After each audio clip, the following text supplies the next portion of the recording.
Here we go. Here we go. Okay. 3 guys that we aren't sure who they are unless you've been watching NXT.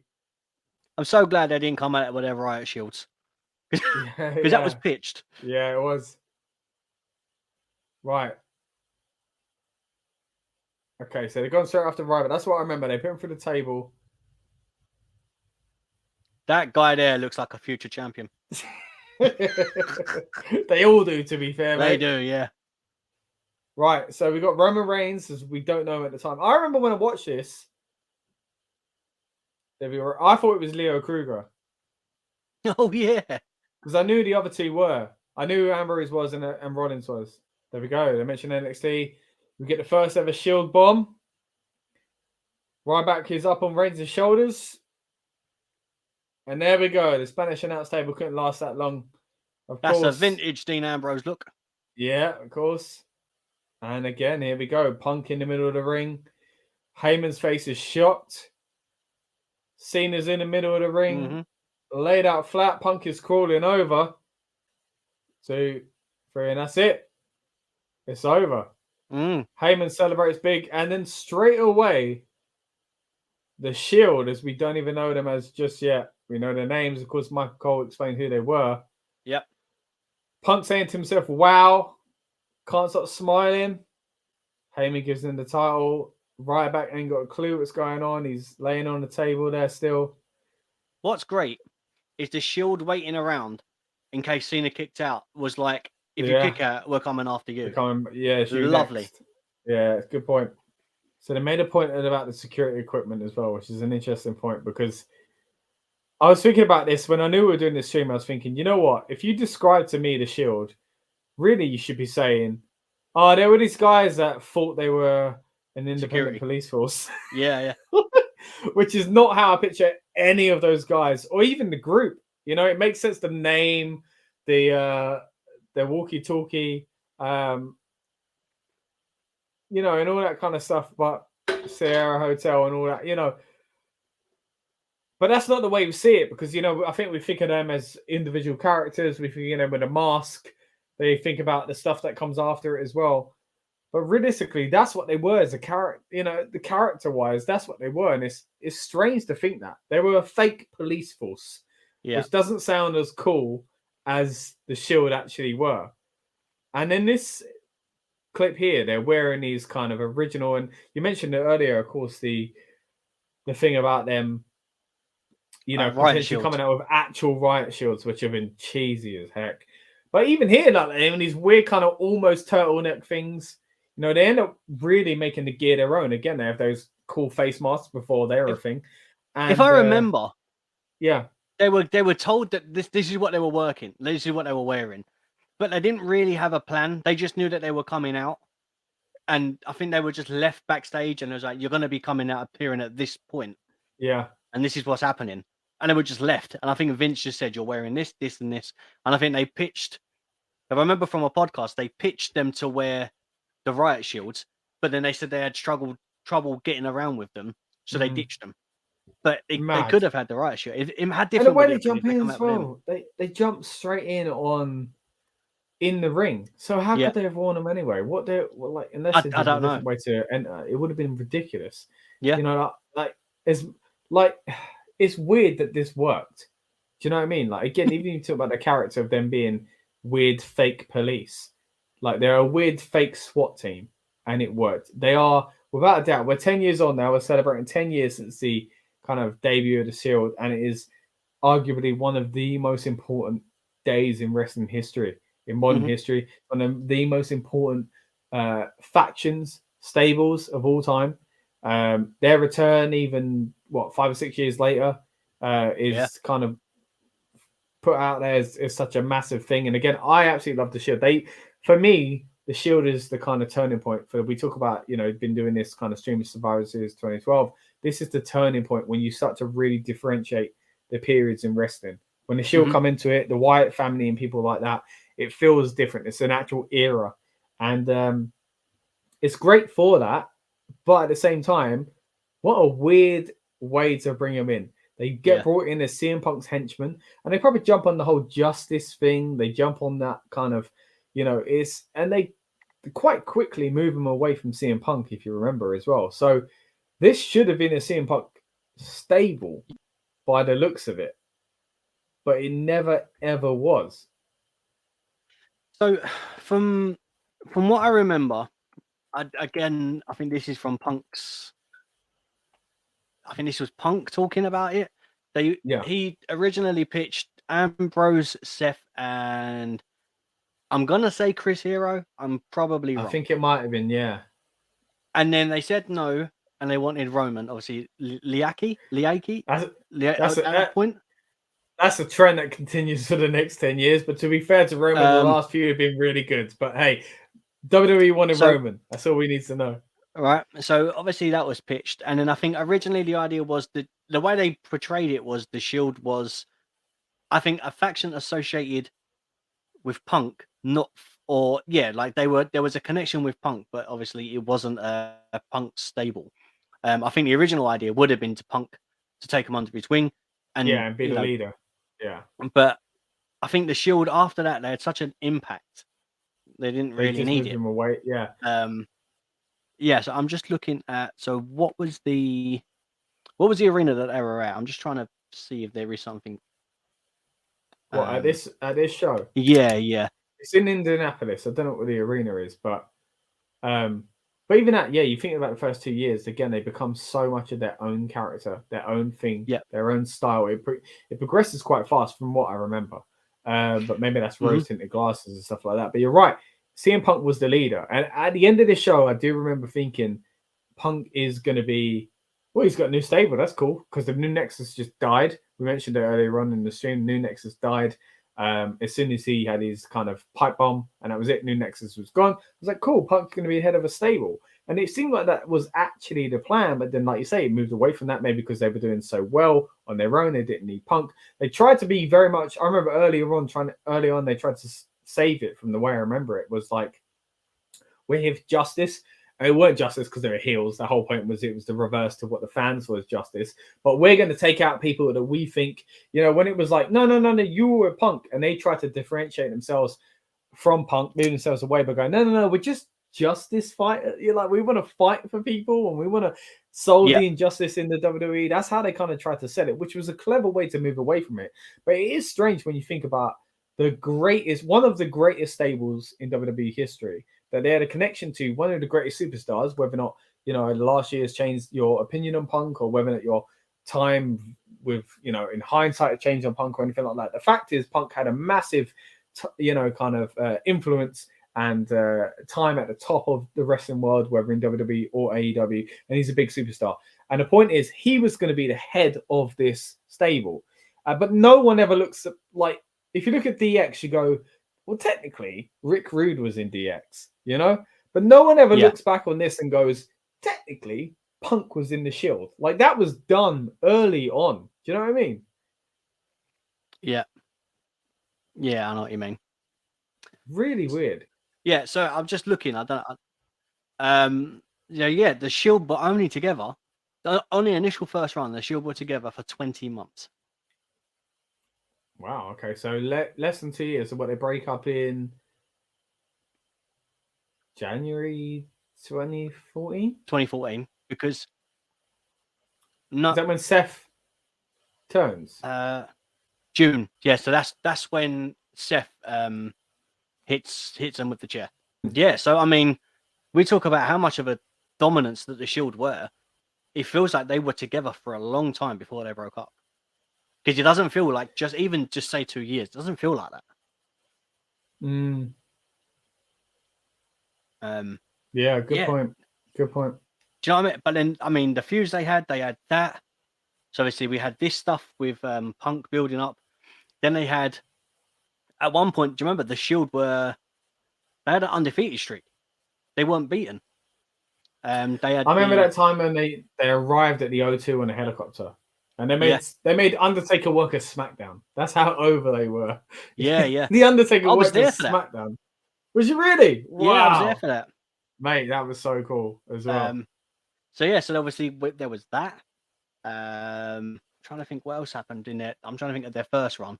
Obviously, a lot happened in their second bit with Well, no, tag Roman champs. with The tag US champs. title Dean on Ambrose Dean. was the US champ. Yeah. Yeah, Punk was that gone was a lot. early on, like really early on. Punk was gone from this, you know. Mhm. So I feel like again, like you say, they brought him in, they didn't quite know what they're doing, and they just went, it doesn't matter, doesn't need to be a Punk thing after all. As you said, I don't think they really did know what they were doing with him until because there weren't a heel group. I guess they were heel to start with. Then when they started doing their stuff, they were kind of like the real version of Retribution without the gimmicky crap. And then kind of built on from that. And I remember their face turn was when Authority was telling them what to do. Or Kane at that time was Corporate Kane. And he was telling them to attack Lawler. Then they turned around and attacked Kane. And that was when the crowd were behind them. They were red hot. Yeah. And obviously that was their official face turn. And then a little while later, obviously, we got the famous Seth Rollins moment. But yeah, I think the thing to take away from this is the Shield's legacy. Well, that's it. I mean, like you said, a lot of things happen within the first 20 months. They break up, you know, they turn face, they win titles, they break up, they go and start winning titles on their own. Of course, the heist of the century and all that stuff with Seth Rollins. Dean becomes champion. Reigns, becomes champion as well. And then they end up getting back together in 2018. But that's 2019. That's a very short run. And you think about it. So Dean leaves in 2019, right? Yeah. John Moxley, as we know him now again. That is less than 7 years. And within those 7 years, they're probably together for 3 at a push. 2.5. I would say Roman's been more with the bloodline for this run than he has with the Shield. Do you think? Mate, it's gotta be. Wow. Or if not, it's coming close. Because I mean, Roman's been 800 days. Even, at least for the first reign, like you said. It will be. Definitely the second run of the Shield. But obviously, the second run went that long, but yeah. Well, but I mean, things that happened in the second run. Obviously, Dean, they won the tag titles on the night that Roman announced that he had leukemia. So he was relinquishing the belt. Dean turned that night. Which is always a contentious thing. Like, you think, I saw that clip come up the other day, and I was thinking, should that have happened? But then, that was originally planned. And depends who was fine. Was it really? That was originally planned to happen. I thought they'd just make called audible because they were like, no, this they will called be an the audible most... to not do it. Oh, they tried to prevent it. Okay. They didn't want to do it because they said, "Look, you don't have to do the term. We'll leave it next week." No, I think a little while longer. It had such an effect, and again, and even when Roman come back, like again this time, took him personally, of course, like nothing against the guy at all, but in character, he become like that John Cena, to a lot of us, and it was like, same old thing. But him coming back, like once he announced his leukemia, it was like it should for any human being. I'm not trying to say anything different here, but like it was like, wow, this is real. Like this is like I was gutted. I tearing up and stuff like that. That moment with the three of them. Then they use storyline later on. He comes back. He has the thing with Drew at WrestleMania, and it's such a great moment. Him coming back. Yeah. Since then, Roman has become. Oh my goodness, I don't think anyone could doubt him anymore. Like, wow. But like that doesn't mean it was right back then. It was wrong. I still think a lot of the stuff they did with Roman was wrong early on. It just means that the fans were ready this time, and it was right. And his work has excelled. It's been amazing. But yeah, that was a big part of it, of course. That kind of shock and whether or not they should have used it. And for me, a big thing there as well is the fact that Dean turned. And I always felt that Dean would have turned the first time. Dean was always the wild character that I think because ready Seth to turn. It made it that much more shocking. It was a shock. I mean, imagine how shocked it would have been if Roman had turned. Yeah, but I guess that fear they always wanted to, and you mentioned it there, of course, where they brought him in instead of, I think it was Chris Hero.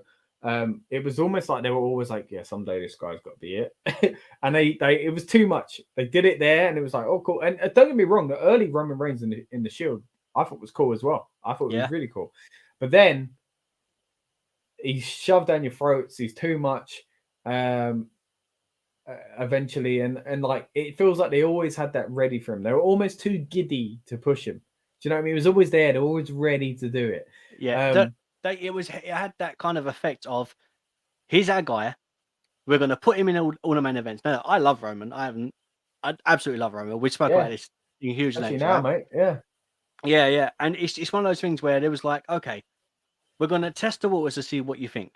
We already knew he was the guy that they wanted. Like, he was the next Cena, should we say, right? Or close to. So they put him in main events and don't let him win it. So they got the reaction. They put him in the main event to get what they want, but then to give us what we wanted, he wouldn't let him win. But they've done it continuously, all the time. I mean, I think Roman's main evented more WrestleManias than Hulk Hogan. And think of how long Hogan's career was, and Roman's still going.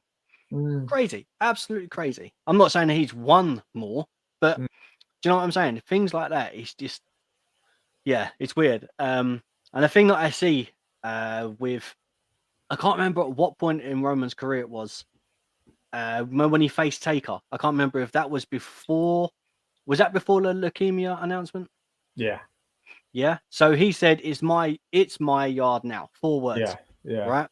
And he got booed. Oh, those boos. To boos. And then he become champ. We got all the Shield stuff, and then he said another four words. They got the biggest pop of the night, which was, "I'm in remission, y'all." Yeah. Crazy to think how 4 words can absolutely turn something. What a good point. It's just like you say, when he come back and that emotional even thinking about it was again, you go to the real life thing, and he must have hurt him. Like, he was pushed as a star, and the main thing that maybe there were times he was thinking, maybe I'm not the one to go over here. Do you know what I mean? Like, maybe they are pushing me too fast because the fans ain't responding well, but like, what can you do? Do you know what I mean? The machine's behind you. Like you say, it was obvious from day one they wanted to push him. And the talent was always there. It's like the Charlotte Flair thing. People moan about Charlotte Flair as if she's not one of the greatest female wrestlers of all time. She is. Yeah. Like that, when you go against her, that is wrong, just as wrong as the way they've overly pushed her. There's a healthy middle spot. And I think it's always been the same with Roman Reigns. He's an incredible athlete. Oh my goodness, the way he is. I mean, today, these past 2 years is undeniable. But there was that time where it was too much and too early, too soon, too obvious. It was, but now he's got to that point, and we had that, like you say, that the term with Dean Ambrose, just to take it back to that again. That was, whether or not it's controversial to do it on that night, and then eventually Dean Ambrose's career in WWE kind of sadly dwindles. He goes elsewhere, becomes John Moxley again, and has good success. A legacy for himself. Exactly. And like, do you ever see the three of them together in the ring doing that fist bump again? I don't know. I tell you what, though, what I would like to see, obviously this is as a fan, so I guess we all think different. Do I want to see Moxley or Ambrose, whatever you want to call him by? Yes, I'd love to see him stand alongside Seth and Roman again. But I think if they're going to do it, the only way they're going to do it is if they do the Hall of Fame. I do not think Ambrose Moxley will ever go back. And I, looking at it right now, as much as AEW was on a massive rise and I was so behind it, I do feel like this past year has been of a step down. But at the same time, I still don't want to see Ambrose Moxley in WWE. Because I do think the wounds are too sore for me, for Ambrose in WWE. I think they're still too sore for Ambrose. Yeah, and I think he's just signed an extra, extension to his contract. That I could see. That depends on the Hall of Fame, because they're running thin on people to put in, and they sometimes they put people in, like they retire 6 weeks later. It seems like there's talk of Hall of Fame already. Yeah. And other people that have, they've been passed away 20 years and they're still not getting talked about properly enough. That's been the case for for the entirety of the Hall of Fame. So it could go either way in that sense. A young kind of still able to do it Shield going in before they retire. I'm not sure, unless WWE I think it'll be when they retire. Money. That'll be the that's next a long way away. That's a lot. I don't see it. To retire. The only other way is if a huge forbidden door is opened, and there is some common. I could see that now, because Tony Khan has always said he's a wrestling fan. He's allowed other talent to do stuff with WWE before. He's allowed Japan and stuff like that. I think if you went to Tony Khan and said the Shield are going in the Hall of Fame, we want him there, Tony would ask for certain things. Don't get me wrong, and I think he'd probably push for them to happen. But I do think that conversation could happen. I reckon at this current time, as we're talking now, dated of us now, I think there's still a lot with a prime example recently would be Billy Gunn not being for the DX reunion, right? There's still a lot, but but he was in that. He was in the Hall of Fame where they did mention AEW. It was newer then. Yeah, but it's different now. That's the thing, and I think there's a lot with AEW. I think they need to get, if they stop this pettiness of WWE versus this and NXT versus it, if they can get past that stuff, and wrestling's just wrestling, and where marks are all of it. When they get to that stage, we can say, I reckon we could see a Shield reunion of sorts. But until that's a bit. I mean, Nakamura's doing something in January, right? Yeah. Or is it the Muta? The match against it wouldn't go that far. I think you're right. It'd be more of a Hall of Fame thing. But I think if we're gonna get something, and it's not gonna be them competing in the ring, the next time we see a Shield thing like the fist bump will only be in a WWE Hall of Fame, and that's even if Ambrose accepts it. Yeah, because even then, but even from WWE side, how do you put someone in the Hall of Fame that is still arguably in their prime and young, wrestling for a rival company? How can you do that? You can't. You can't. It'll be after they retire. They'll retire, and I think it'll be. At that we're time talking about now, like we've been in this stream, Survivor Series 2012, the debut of the Shield. Of course, they've been around for years. You know, they've been in NXT. They've been doing the Indies, especially, of course, Moxley and Tyler Black. Yeah. But this is only 10 years ago, Rob.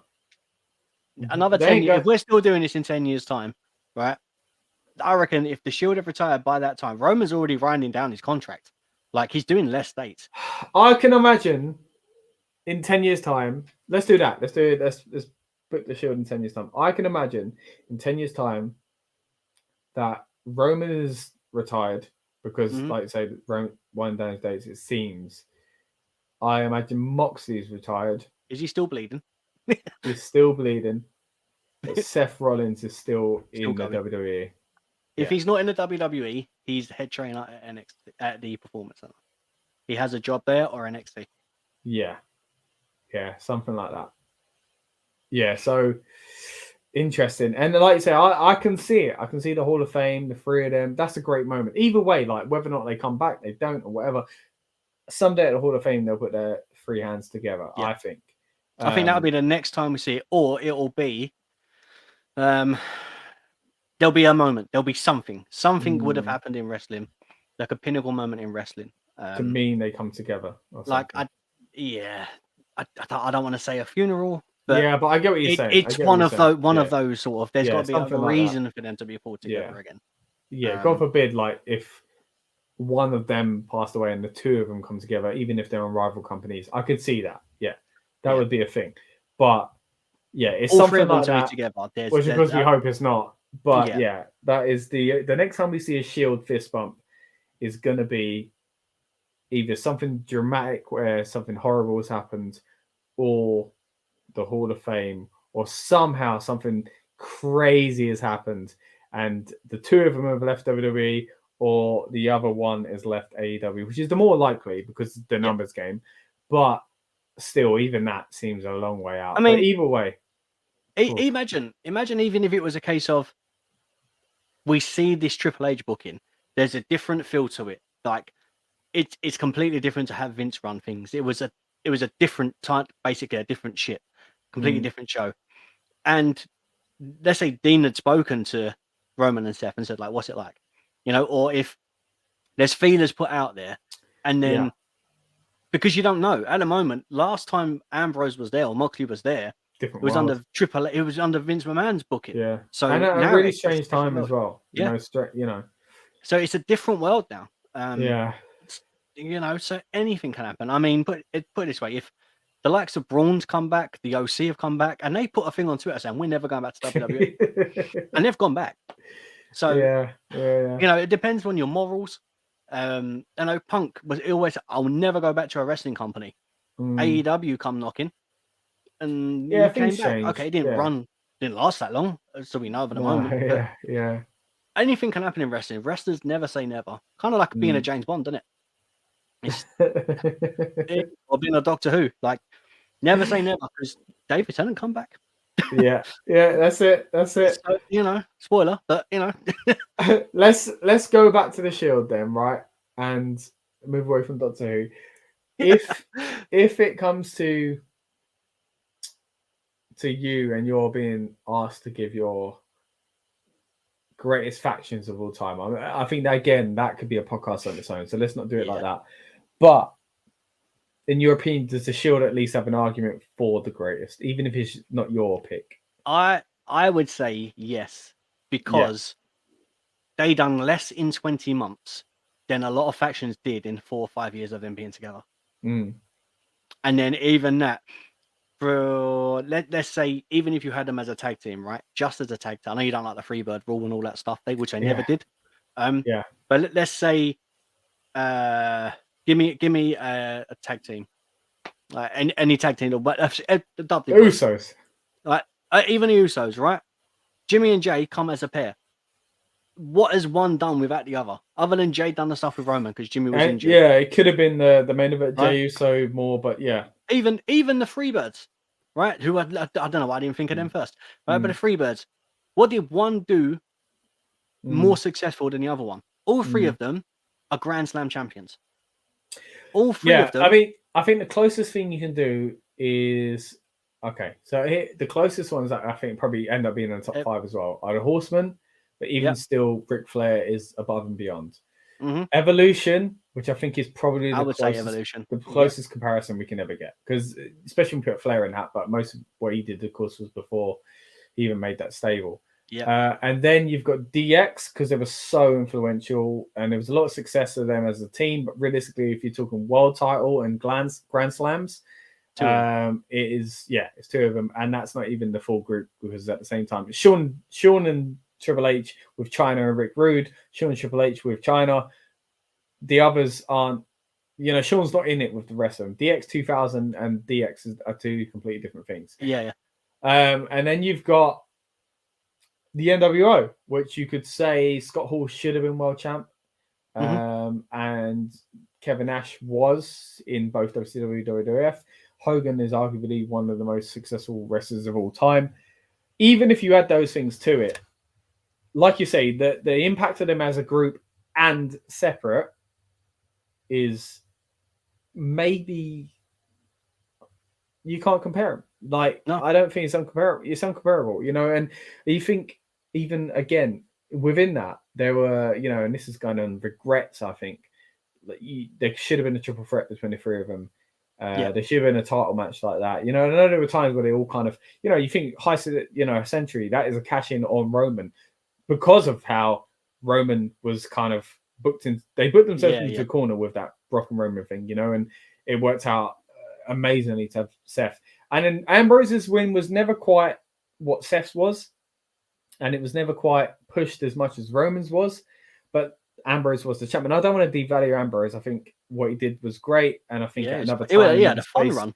I always thought he was going to be the best one. I always thought he was going to be the most important, most successful. I thought he was going to be the one that turned. He'd be the heel. And then you go to his AEW stuff, being AEW champion, he made that mean something as well, So, again, equal in a lot of terms, but at the same time, I would have loved to have seen it all at once and then together go against each other. But for me, I think they've got to be in the conversation, because separately, 3 of the best of all time. Together, one of the best of all time. There's not much more you can say about collective unit. That. Them 3 guys, it's just incredible. So good. So whether or not we see them together again, I don't know. Yeah, I'd say, especially. I think I sent. Did I send it? I might have sent the video to you. I might have sent it in the group chat. But pre-injury Rollins was on a whole different level. Man, that guy was. Well, that insane. reminds me actually something we should mention, because it's been a bit of a kind of look back on the Shield's career as a whole, really. But something that I think would be wrong to miss out is their feud against the Wyatts, because those matches between them, and I think that they made each other. Was that from that same match? Because I remember flying about in those matches. Yeah, that was the match when he drives over He throws one out, then hits the other one, then flies out again, then suicide dives, and then he does the kick with, I think it's Harper that comes back over the other side of the. Seth was on like a. Yeah. It was another level. It was absolutely. That was Seth jumping over the rope, over the barrier, rolling in. You know, that was Seth like flipping over the rope and landing feet first. Yeah, that was that Seth. That was crazy Seth. It's we've been lucky to see, and I think they stumbled into it from again doing this watch along as Survivor Series 2012. They didn't really know what they were doing. It's a company at the time that are all over the place, a lot of potential, but my goodness, they strike it lucky with M3. You know, so did you hear what Dean said they were called before they were the Shield? They were called two indie schmucks and a football player. That's what they said they brought in. And you know when you just think, yeah, but that's a perfect combo. Like that nowadays, WWE are talking about, and Triple H is talking about how they want to build this superstar where they convert someone that was an athlete, which for many years was something they tried to do in the late 90s. They tried to really put across how they were athletes rather than kind of this. He only worked with Angle, in my opinion.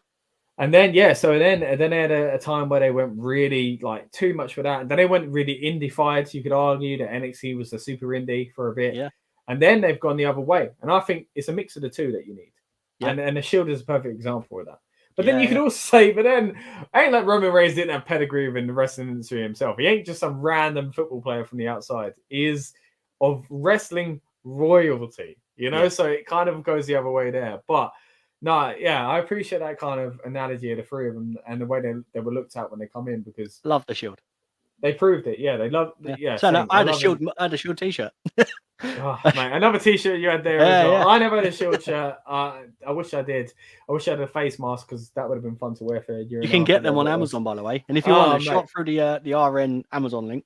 Oh, of course. Yeah, nice one. But yeah, mate, I agree with you. Shield are one of the best stables of all time. Unbelievable individually as well. And hopefully we get to see him again in some capacity. But it's been great looking back on the kind of origins of the Shield, really. Of course, beyond this, it goes to NXT and FCW as well. But this is when they really kick off. Touching on the show before we get out of here, Rob, we spent so long talking about the Shield themselves, because to be fair, it is the most important thing to come out of this show. What did you think about the show overall?